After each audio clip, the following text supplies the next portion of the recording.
हमने class 10th की chemistry का चैप्टर नंबर 5 स्टार्ट कर रखा था और आज हमारा चैप्टर है वो कंप्लीट हो जाएगा, क्योंकि हमने कैरेक्टरिस्टिक्स के अंदर जो characteristics of modern periodic table थी उसके अंदर हमने जो आपका एटॉमिक साइज था वो अलोंग पीरियड एंड ग्रुप्स दोनों डिस्कस कर लिया था। आज हमारी सेकंड आती है आयनाइजेशन एनर्जी।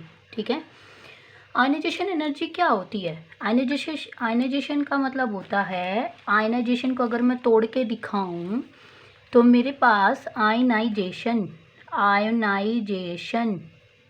एनर्जी, ठीक है।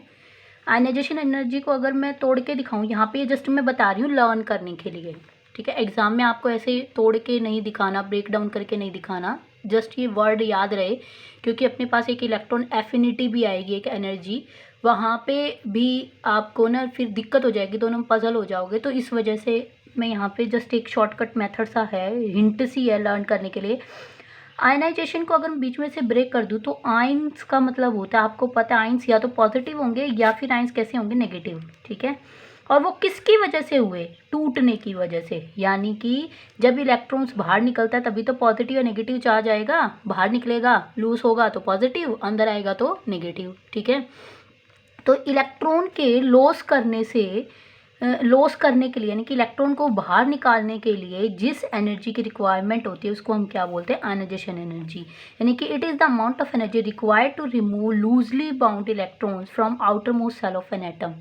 यानी कि जो आउटर मोस्ट सेल के जो इलेक्ट्रॉन्स जो लूजली बाउंड है एटम के अंदर, उनको बाहर निकालने के लिए जितनी अमाउंट ऑफ एनर्जी हम देते हैं उस एनर्जी को हम क्या बोलते हैं? Ionisation energy. इसको आप ऐसे भी कर सकते हो कि ये मान लिया एटम है, एटम के आउटर मोस्ट सेल में इलेक्ट्रॉन है, इसको बाहर निकालने के लिए हमने इसको एनर्जी दी, तो जैसे हम इसको एनर्जी देंगे ये इजेक्टेड आउट हो जाएगा, यानी कि बाहर की तरफ निकल जाएगा और ये बाहर निकल जाएगा एटम में से। तो ये जो एनर्जी है वो किस लिए यूज़ हुई है? इलेक्ट्रॉन को इजेक्ट करने के लिए, यानी कि इलेक्ट्रॉन को बाहर निकालने के लिए, और इस एनर्जी को हम क्या बोलेंगे? आयनाइजेशन एनर्जी, ठीक है। तो इसमें हम सबसे पहले अलोंग ग्रुप्स पढ़ते हैं, तो अलोंग ग्रुप से डिक्रीज होती है, ठीक है। यानी कि जितना ज़्यादा क्लोजली बाउंड होगा, जितना ज़्यादा हार्डली बाउंड होगा कोई भी इलेक्ट्रॉन, उसको बाहर निकालने के लिए उतनी ही ज़्यादा हमें क्या देनी पड़ेगी? एनर्जी देनी पड़ेगी। तो अगर उतनी ज़्यादा एनर्जी देनी पड़ेगी तो इट्स मीन जो आयनाइजेशन एनर्जी है वो ज़्यादा हो जाएगी, इंक्रीज हो जाएगी। लेकिन जैसे जैसे हम ग्रुप में बढ़ते हैं, नीचे की तरफ ग्रुप में जाते हैं, तो एटॉमिक साइज इंक्रीज हो जाता है। एटॉमिक साइज जैसे ही इंक्रीज होगा, सेल्स उतनी ही ज़्यादा बढ़ती चली जाएंगी। जितनी ज़्यादा सेल्स बढ़ेंगी तो वही अगर सेल्स ज़्यादा बड़ी हो जाएंगी तो सेल्स न्यूक्लियस से दूर होती चली जाएंगी, यानी कि जो न्यूक्लियस का इफेक्ट है आउटर मोस्ट सेल के ऊपर, वो डिस्टेंस ज़्यादा होने की वजह से कम होता चला जाएगा, ठीक है। अगर कम होगा, यानी कि न्यूक्लियस के अंदर कैसा चार्ज होता है? पॉजिटिव, और इलेक्ट्रॉन में कैसा होता है? नेगेटिव। तो अपोजिट चार्ज होने की वजह से अट्रैक्ट होगा। अगर ये जितनी ज़्यादा दूर होती चली जाएगी सेल, तो यानी कि डिस्टेंस बढ़ रहा है, जितनी ज़्यादा दूर होती चली जाएंगी सेल, जितनी ज़्यादा बढ़ती चली जाएंगी उतनी वो दूर होती चली जाएंगी न्यूक्लियस से, जिसकी वजह से फोर्स ऑफ अट्रैक्शन है वो क्या हो जाएगा? कम। और जो इलेक्ट्रॉन्स होंगे वो लूजली बाउंड हो जाएंगे और वहाँ से इलेक्ट्रॉन को बाहर निकालने में हमें कम एनर्जी देनी पड़ेगी। तो यानी कि कम एनर्जी कब दी? जब साइज बड़ा हुआ। तो अलोंग द ग्रुप, नीचे डाउन द ग्रुप हम चलते हैं तो साइज बढ़ता है, एटॉमिक नंबर बढ़ता है, साइज बढ़ता है। अगर साइज बढ़ेगा तो हमें एनर्जी उतनी ही कम देनी पड़ेगी, क्योंकि इलेक्ट्रॉन्स उतने ही ज़्यादा क्या हो जाएंगे? लूजली बाउंड हो जाएंगे। लिथियम की आयनाइजेशन एनर्जी ज़्यादा है क्योंकि इसके अंदर 2 ही सेल हैं, ठीक है। सोडियम की लिथियम से कम है क्योंकि इसके अंदर 3 सेल हैं। जैसे जैसे सेल बढ़ती जाएंगी इलेक्ट्रॉन्स उतने ही लूजली बाउंड होते चले जाएंगे।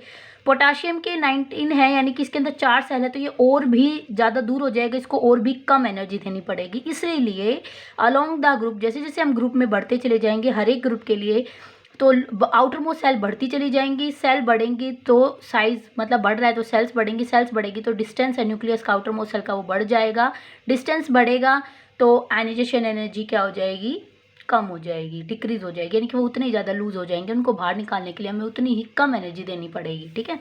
तो as we move down every time a new cell is being added due to which nuclear charge decreases. जैसे जैसे सेल बढ़ेगी, साइज बढ़ेगा तो न्यूक्लियर चार्ज क्या हो जाएगा? डिक्रीज हो जाएगा और साइज क्या हो जाएगा? Increase. Hence less energy is required to remove an electron, इसलिए कम एनर्जी की ज़रूरत पड़ेगी इलेक्ट्रॉन्स को बाहर निकालने के लिए। अब हम आते हैं अलोंग पीरियड। पीरियड के अलॉन्ग हमारे पास क्या आता है, इट इंक्रीजेज, ये बढ़ता है। क्यों? क्योंकि हमने पढ़ा है कि जैसे पीरियड्स में जब हम चलते हैं ग्रुप के अंदर तो साइज बढ़ता है, एटॉमिक साइज, पहली कैरेक्टरिस्टिक्स हमने डिस्कस की थी कल। अब along the groups period sorry जो साइज होता है वो क्या होता है, डिक्रीज होता है। अगर साइज घटेगा, साइज छोटा होगा तो आउटर मोस्ट सेल न्यूक्लियस के उतने ही पास आती चली जाएगी, ठीक है। अगर साइज जितना छोटा होगा तो सेल जो है वो न्यूक्लियस के उतनी पास होगी। अगर पास होगी तो फोर्स ऑफ अट्रैक्शन ज़्यादा होगा, यानी कि न्यूक्लियर चार्ज ज़्यादा हो जाएगा। अगर न्यूक्लियर चार्ज ज़्यादा है तो इलेक्ट्रॉन्स हार्डली बाउंडेड हो जाएंगे।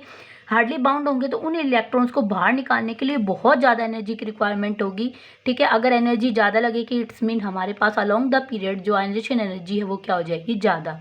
तो पीरियड्स के अकॉर्डिंग साइज घटता है, साइज घटेगा तो nucleus outermost shell nucleus की उतनी पास आएगी, जितनी पास आएगी इलेक्ट्रॉन उतने ही ज़्यादा हार्डली बाउंडेड होंगे और उनको बाहर निकालने के लिए हमें उतनी ही ज़्यादा क्या देनी पड़ेगी, एनर्जी देनी पड़ेगी। तो मैं ये बोल सकती हूँ कि अलोंग द ग्रुप हमारे पास साइज बढ़ रहा है, एटॉमिक साइज बढ़ रहा है, इंक्रीज हो रहा है। अगर एटॉमिक साइज बढ़ेगा तो आयनाइजेशन एनर्जी है वो क्या हो जाएगी, घट जाएगी, यानी कि इनवर्सली प्रोपोर्शनल है, एक दूसरे के उल्टा है।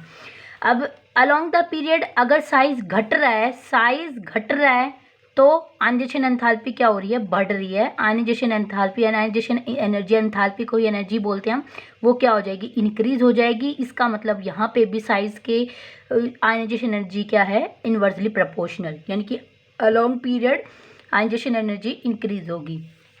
तो ये मैंने यहाँ पे लिख दिया है कि as we move along period every time in new electron is added to same shell electrons add हो रहे हैं, जिसकी वजह से न्यूक्लियर चार्ज इंक्रीज हो जाएगा और साइज क्या हो जाएगा, डिक्रीज। ही हमने एटॉमिक साइज वाला रीजन दिया था कल।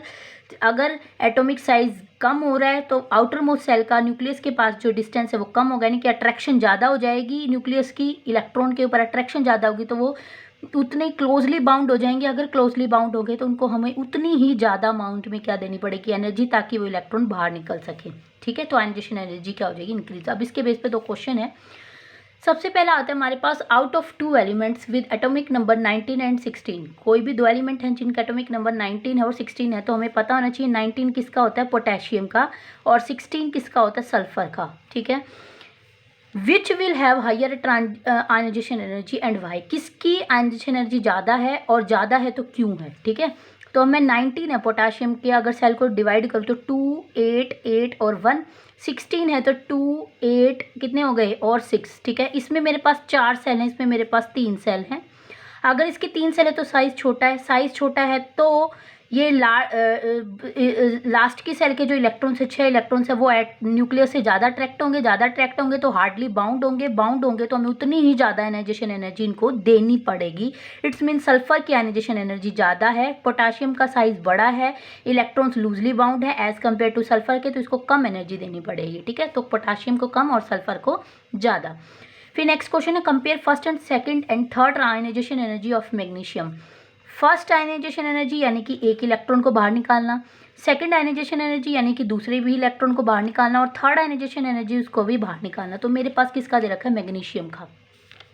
इसको डिस्कस कर रही हूँ। मैग्नीशियम के कितने होते हैं, 12, ठीक है। तो 2, 8 एंड 2 सेल बना लेती हूँ। फर्स्ट सेल में कितने हैं, 2 इलेक्ट्रॉन, उससे नेक्स्ट में कितने हैं, 8, और उससे नेक्स्ट में मेरे पास कितने हैं, 2। मैं 2 को ऐसे शो करके दिखा रही हूँ क्योंकि मुझे बाहर निकालने हैं।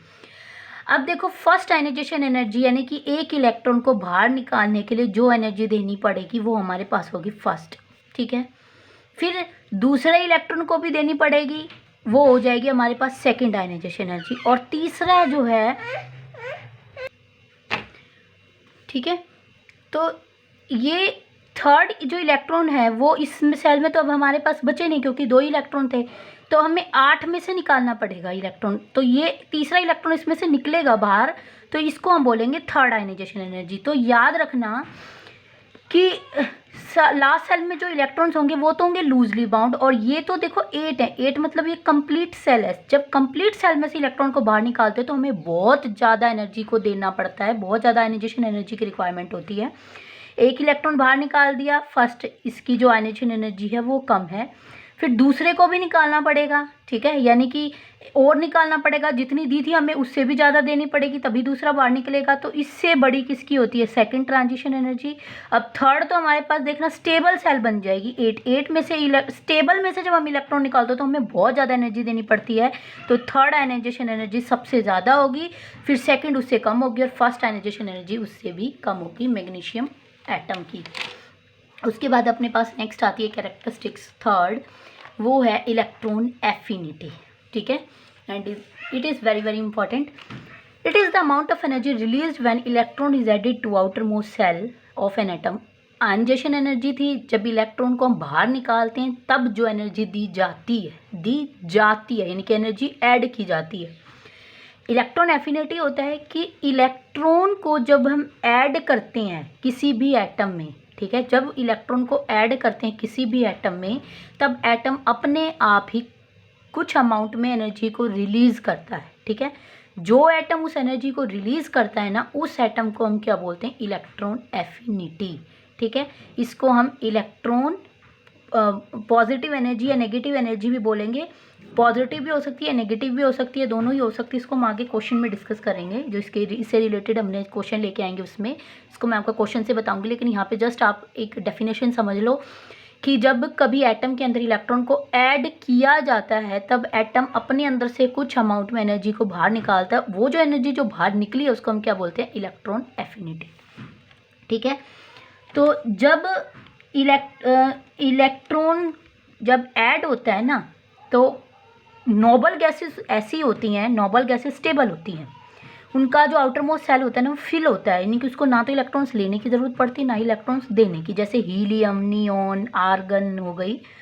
तो मैं ये बता, जैसे नियोन के 10 हैं तो 10 में मेरे पास 2 और 8 सेल कंप्लीट होती है नोबल गैसेस की, तो 8 में 8 ही आने चाहिए इस सेल में, ठीक है। ना तो ये इलेक्ट्रॉन ले सकता ना ही इलेक्ट्रॉन दे सकता, क्लियर। तो इस केस में यानी कि नोबल गैसेस के केस में, क्लियर, तो यहाँ पे हमारे पास क्या है, नोबल गैसेस को हम जरूर डिस्कस करेंगे क्योंकि नोबल गैसेस ऐसी गैसेस हैं, ऐसे एलिमेंट्स हैं नोबल गैसेस में, जो एलिमेंट्स हैं कि वो कभी भी अपने अंदर ना तो इलेक्ट्रॉन्स को ऐड करते और ना ही इलेक्ट्रॉन्स को लॉस कर सकते, क्योंकि वो स्टेबल होते हैं, उनका जो आउटर मोस्ट सेल होता है ना वो हमेशा कंप्लीट ही होता है, क्लियर। तो ऐसे केस में हमें उनके अंदर अगर इलेक्ट्रॉन्स को ऐड करवाना पड़े ना तो वहाँ पे एनर्जी रिलीज नहीं होती, क्योंकि इलेक्ट्रॉन एफिनिटी का मतलब तो क्या होता है, एनर्जी रिलीज होना, जब एटम में इलेक्ट्रॉन्स ऐड होते हैं। लेकिन नोबल गैसेस को छोड़ के बाकी जितने भी एलिमेंट्स हैं उनके अंदर जब हम इलेक्ट्रॉन्स को ऐड करवाते हैं तो कुछ अमाउंट में एनर्जी रिलीज होती है, उसको हम बोलते हैं इलेक्ट्रॉन एफिनिटी। लेकिन ऐसा नोबल गैसेस के केस में नहीं होता, क्यों, क्योंकि नोबल गैसेस स्टेबल है, उनका जो आउटर मोस्ट सेल है वो कंप्लीट है, फिल है, सेल कंप्लीट होती है, जिसमें 2 होने चाहिए वो 2 को रिक्वायर कर लें, जिसमें 8 होने चाहिए वहाँ पे 8 हैं, वहाँ जहाँ पे 18 होने चाहिए वहाँ पे 18 है, जहाँ पे 32 होने चाहिए वहाँ पे 32 है। तो उस केस में अगर हम जबरदस्ती नोबल गैसेस के अंदर इलेक्ट्रॉन्स को ऐड करवाते हैं ना तो वहाँ पे एनर्जी रिलीज नहीं होती, वहाँ पे एनर्जी देनी पड़ती है, ठीक है।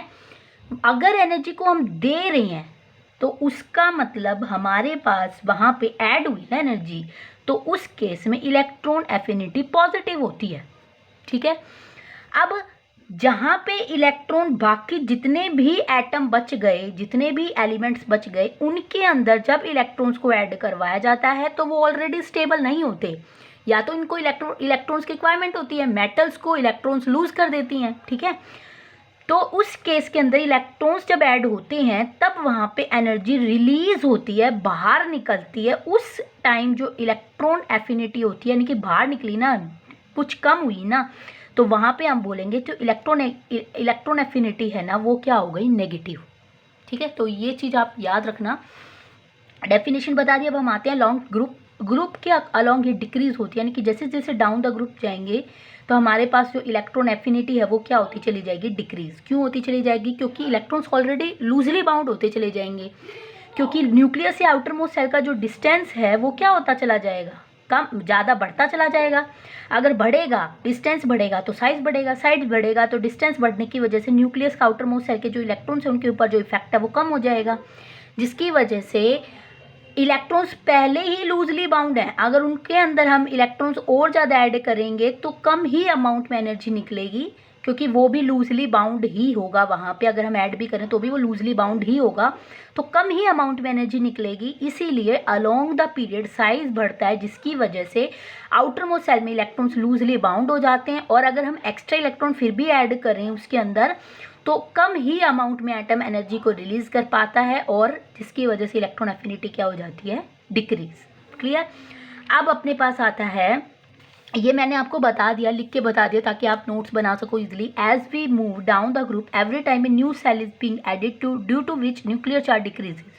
ठीक है, डिक्रीज हो जाता है यानी कि न्यूक्लियस से आउटर मोस्ट सेल का जो डिस्टेंस है वो ज़्यादा हो जाएगा, तो अट्रैक्शन कम हो जाएगा न्यूक्लियस का आउटर मोस्ट सेल के जो इलेक्ट्रॉन्स उसके ऊपर, जिसकी वजह से साइज बढ़ जाता है। अगर साइज बढ़ेगा तो इलेक्ट्रॉन्स ऑलरेडी लूजली बाउंड है, और इलेक्ट्रॉन ऐड होगा तो वो भी लूजली बाउंड होगा, जिसकी वजह से एटम कम ही अमाउंट में क्या करता है, एनर्जी को रिलीज करता है। अब आता है अलोंग पीरियड, पीरियड के अलोंग इट इंक्रीजेज। सेम वही एटॉमिक साइज वाला रूल लगेगा कि सेम सेल रहती हैं। देखो अलोंग पीरियड सेल सेम है, वही KLM KLM KLM KLM। ठीक है, अब अगर साइज डिक्रीज हो रहा है अलोंग द पीरियड, मैंने बताया था एटॉमिक साइज डिक्रीज हो रहा है, अगर एटॉमिक साइज डिक्रीज हो रहा है तो न्यूक्लियस का आउटर मोस्ट सेल के ऊपर जो इफेक्ट है वो क्या हो जाएगा, इंक्रीज, यानी कि न्यूक्लियर चार्ज बढ़ जाएगा, तो इलेक्ट्रॉन्स बहुत ज़्यादा टाइटली बाउंड हो जाएंगे। ठीक है, अगर टाइटली बाउंड है और मैं अगर इसके अंदर इलेक्ट्रॉन को ऐड करूंगी तो वो भी टाइटली बाउंड होगा, यानी कि उसका भी अट्रैक्शन न्यूक्लियस के ऊपर उतना ही ज़्यादा हो जाएगा। अगर वो उतना ही ज़्यादा ऐड होगा, उतना ही ज़्यादा क्लोजली बाउंड होगा, हार्डली बाउंड होगा, तो एनर्जी वो उतनी ही ज़्यादा क्या करेगा, रिलीज़ करेगा।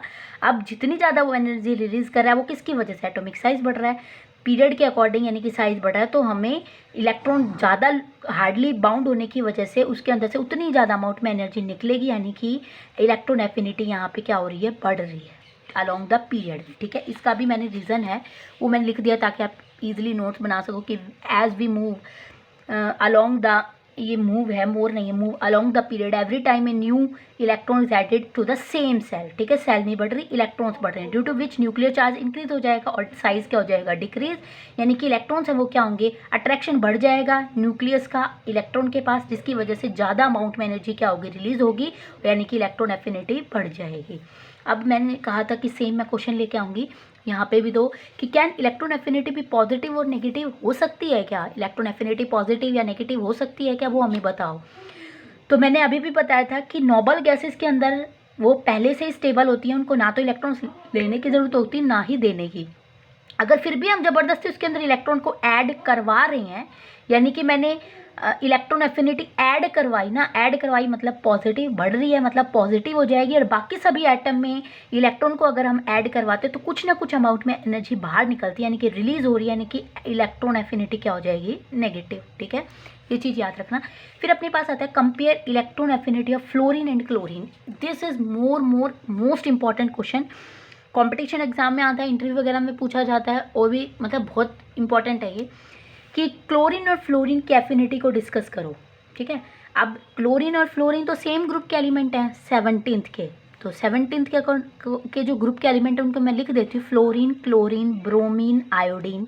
ठीक है, अब ग्रुप में हमने इलेक्ट्रॉन एफिनिटी पढ़ी थी कि क्या होती है, डिक्रीज होती है डाउन द ग्रुप, क्या होती है, अभी अभी दिखा देती हूँ मैं आपको कि अलोंग द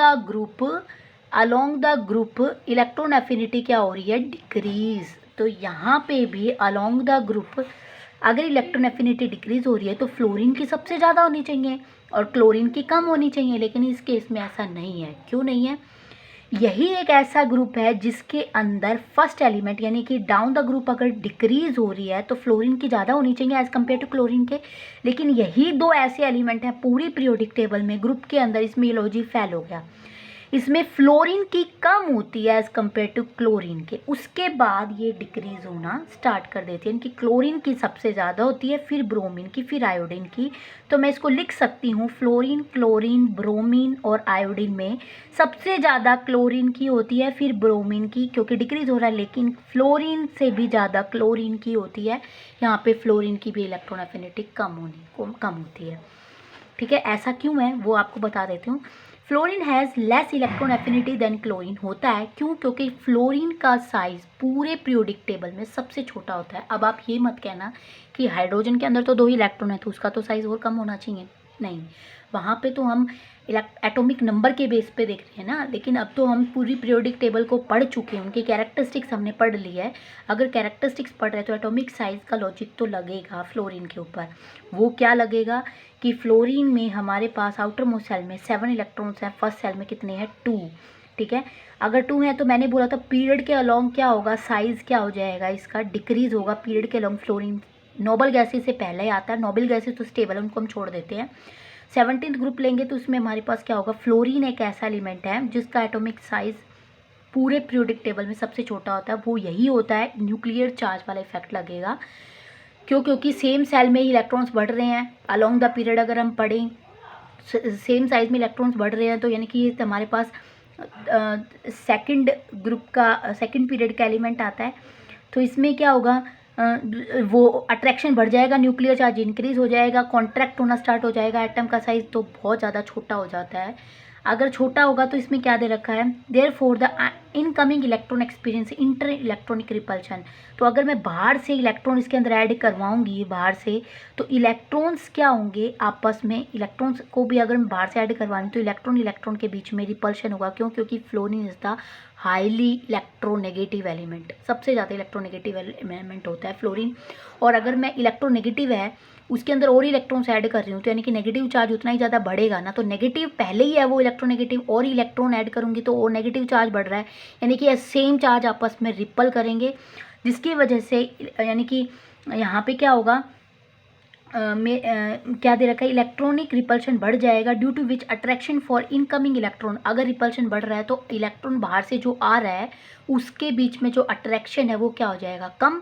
अगर अट्रैक्शन कम है तो इसका मतलब उतनी ही कम अमाउंट में वो क्या निकालेगा, एनर्जी को बाहर निकालेगा एटम। अगर एनर्जी कम बाहर निकलेगी तो फ्लोरीन की energy as compare to chlorine की एनर्जी से कम होती है, ठीक है, यानी कि इलेक्ट्रॉन एफिनिटी कम होती है। And it is very very important question, इसको अच्छे से करना। अब अपने पास नेक्स्ट क्वेश्चन आता है chemical reactivity. Clear? Chemical reactivity, अब ये इजी है, फोर्थ है इसकी ये केमिकल प्रॉपर्टी। केमिकल रिएक्टिविटी हमारे पास क्या कहती है कि अलोंग द ग्रुप, ठीक है, along the group non metal तो डिक्रीज होते हैं और मेटल्स इंक्रीज होती हैं। Along the group non metal decrease होती हैं और मेटल इंक्रीज होती हैं। क्यों? अब ये बहुत ज़्यादा ज़रूरी है, इसको करवाने से पहले मैं मेटालिक कैरेक्टर करवाऊंगी, क्योंकि मेटालिक कैरेक्टर केमिकल रिएक्टिविटी को अच्छे से डिस्कस कर देगा। तो इसको मैं पहले करवा रही हूँ मेटालिक कैरेक्टर को। गलती से पहले मुझे मेटालिक कैरेक्टर लिखना चाहिए था, लेकिन मैं लिख गई केमिकल रिएक्टिविटी, क्योंकि मेटालिक कैरेक्टर से ही केमिकल रिएक्टिविटी डिस्कस होगी। जैसे इलेक्ट्रॉन एफिनिटी और आयनाइजेशन एनर्जी एटॉमिक साइज से डिस्कस हो रही थी, सेम ऐसे ही मेटालिक कैरेक्टर से केमिकल रिएक्टिविटी डिस्कस होगी। तो मेटालिक कैरेक्टर क्या होता है? मेटालिक कैरेक्टर होता है कि tendency to loss electron, electron को लॉस करने की जो टेंडेंसी होती है ना, वो किसकी होती है? मेटल्स की होती है, क्योंकि जितनी भी मेटल्स होती हैं वो इलेक्ट्रोपॉजिटिव होती हैं। इलेक्ट्रोपॉजिटिव का मतलब इलेक्ट्रॉन को लॉस करके जो पॉजिटिव चार्ज आता है। आपको पता है ना, एटम जब इलेक्ट्रॉन लॉस करता है तो कौन सा चार्ज आता है? पॉजिटिव, ठीक है। तो जितनी भी मेटल्स होती है वो सारी क्या करती है? इलेक्ट्रोपॉजिटिव होती है, यानी कि पॉजिटिव कब आता है किसी भी एटम के ऊपर? जब वो इलेक्ट्रॉन्स को लॉस कर देते हैं। जितना ज़्यादा इलेक्ट्रॉन को लॉस करेंगे उतना ही पॉजिटिव चार्ज आएगा, उतना ही कैटायनिक कैरेक्टर उसका बनता है। तो मेटल्स इलेक्ट्रॉन्स को लॉस करने की टेंडेंसी रखती हैं, तो इसकी वजह से इसको हम क्या बोलते हैं? मेटालिक कैरेक्टर बोलते हैं। तो along the group metallic character बढ़ता है। क्यों बढ़ता है? क्योंकि साइज इंक्रीज होता है। अगर साइज इंक्रीज होगा किसी भी एटम का, जितना बड़ा साइज होगा आउटर मोस्ट सेल के इलेक्ट्रॉन उतने ही लूजली बाउंड होंगे। अगर लूजली बाउंड होंगे तो उनको हम बाहर ईजिली निकाल सकते हैं। अगर वो जितनी ईजिली बाहर निकलेंगे उतना ही पॉजिटिव चार्ज उनके ऊपर बढ़ जाएगा। इट्स मीन उनका मेटालिक कैरेक्टर क्या हो जाएगा? इंक्रीज। लेकिन अलोंग द पीरियड साइज क्या हो रहा है? डिक्रीज। अगर साइज डिक्रीज है तो आउटर मोस्ट के सेल के जो इलेक्ट्रॉन्स हैं वो क्या होंगे? हार्डली बाउंड होंगे। अगर जितने ज़्यादा बाउंड होंगे तो उनको बाहर निकालना मुश्किल है। अगर मुश्किल है तो उनके ऊपर पॉजिटिव चार्ज वो कम होगा, यानी कि along the period metallic character क्या होता है? डिक्रीज। अब इस बेस पे मेटालिक कैरेक्टर के बेस पे मैं यहाँ पे केमिकल रिएक्टिविटी पढ़ रही हूँ। क्यों? क्योंकि जितनी भी मेटल्स होती हैं वो सारी मेटालिक कैरेक्टर, नॉन मेटल्स होंगी वो क्या होंगी? मेटालिक कैरेक्टर नहीं रखेंगी। तो along the group non metals क्या होती हैं? डिक्रीज होती हैं, उनकी केमिकल रिएक्टिविटी डिक्रीज हो जाती है। क्यों? क्योंकि वो इलेक्ट्रॉन्स को इजीली क्या नहीं कर पाती? बाहर नहीं निकाल पाती। बाहर नहीं निकालेंगी तो कम रिएक्टिव होंगी और मेटल्स ज़्यादा होती हैं। Along the period it decreases and then increases. पहले वो डिक्रीज होती है, उसके बाद वो क्या होती है? इंक्रीज होती हैं। क्यों? क्योंकि पहले हमारे पास मेटल होती हैं, फिर बीच में ट्रांजिशन मेटल्स यानी कि मेरे पास फिर नॉन मेटलॉइड्स क्या आ जाता है, फिर हमारे पास नोबल गैसेज यानी कि नॉन मेटल्स आ जाती हैं। ठीक है, जो मेटलॉइड्स हैं वो क्या करेंगी, मेटल्स एंड नॉन मेटल दोनों की प्रॉपर्टी शो करेंगी। तो पहले तो क्या होंगी, डिक्रीज, कम हो रही है मेटलॉइड्स की वजह से, उसके बाद इंक्रीज हो जाएंगी। क्यों, फिर वहाँ पे हमारे पास क्या आ जाती है, नॉन मेटल्स आ जाती हैं। फिर अपने पास है नेचर ऑफ ऑक्साइड्स। ऑक्साइड्स का नेचर पता है, जितनी भी मेटल्स होती हैं वो सारी बेसिक होती है नेचर के अंदर, तो उनका जो ऑक्साइड्स होगा वो भी क्या होगा, बेसिक। ठीक है, तो अलोंग द ग्रुप साइज बढ़ रहा है तो मेटालिक कैरेक्टर बढ़ेगा, क्योंकि लूजली बाउंड हो जाएंगे इलेक्ट्रॉन, इजीली बाहर निकाल सकते हैं, नहीं कि उतना ही पॉजिटिव चार्ज गेन कर सकते हैं। अगर पॉजिटिव चार्ज गेन करेंगे तो यानी कि मेटालिक कैरेक्टर क्या होगा, इंक्रीज। तो अलोंग द ग्रुप क्या होगा, डाउन द ग्रुप जैसे जैसे हम जाएंगे मेटालिक कैरेक्टर बढ़ेगा, यानी कि मेटालिक कैरेक्टर बढ़ने की वजह से मेटल्स क्या होती है नेचर के अंदर, बेसिक, तो उनका ऑक्साइड्स भी क्या होगा, बेसिक ऑक्साइड्स को बनाती हैं। तो अगर मेटालिक कैरेक्टर बढ़ रहा है अलोंग द ग्रुप तो बेसिक कैरेक्टर ऑक्साइड्स भी क्या होंगे, इंक्रीज। फिर अलोंग द पीरियड्स के अलोंग अगर हम चलते हैं तो मेटल्स आते हैं, फिर ट्रांजिशन मेटल, फिर मेटलॉइड्स, फिर आ जाते हैं नॉन मेटल्स। और नॉन मेटल्स नेचर में कैसी होती है, एसिडिक, यानी कि वो ऑक्साइड्स को कैसा बनाती हैं, एसिडिक बनाती हैं। तो along the group acidic oxides बढ़ता है, और along the period acidic oxides बढ़ते हैं क्योंकि नॉन मेटल्स आ जाती हैं। और along the period metallic character की वजह से बेसिक ऑक्साइड्स बन जाता है। ठीक है, ये था इसका नेचर। तो आपका जो चैप्टर है वो कंप्लीट हो चुका है, यानी कि 10th क्लास का पूरा सिलेबस करवा चुकी हूँ मैं, फर्स्ट चैप्टर से लेके 5th तक। अगर आपको मेरी वीडियो पसंद आए तो प्लीज़ चैनल को लाइक और सब्सक्राइब ज़रूर करें, क्योंकि मैं आप 11th क्लास की वीडियो बनाऊंगी। आप मेरे साथ अपडेट रहें, मेरी वीडियो आपको मिलती रहे, तो आप मेरे चैनल को प्लीज़ सब्सक्राइब ज़रूर करें।